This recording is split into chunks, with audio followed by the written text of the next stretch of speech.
Believe din ako kung gaano kadisiplina yung mga tao ni Flo G para awatin lahat ng nagsi-cellphone, nagbi-video. Kasi baka maano. Malik, right?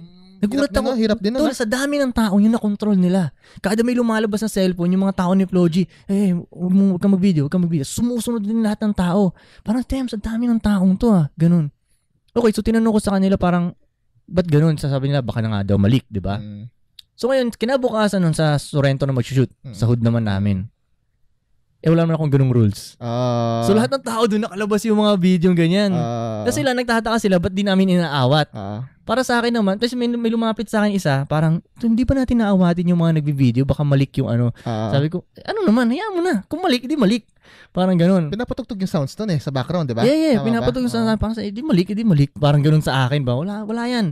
At saka kung meron mo mag-upload niyan, malamang mauunahan naman natin siguro yan. At kung maunahan naman tayo at sa kanila, plus points pa rin sa atin yan dahil iingay yung ano natin. Parang ganun sa akin. So ngayon, parang anong nangyari, yung sa hood nila, lahat ng ginawa nilang pagbabawal doon, nawala na silbi ngayon. Kasi pagdating sa amin, hayaan mo na mag-video-video, parang ganun.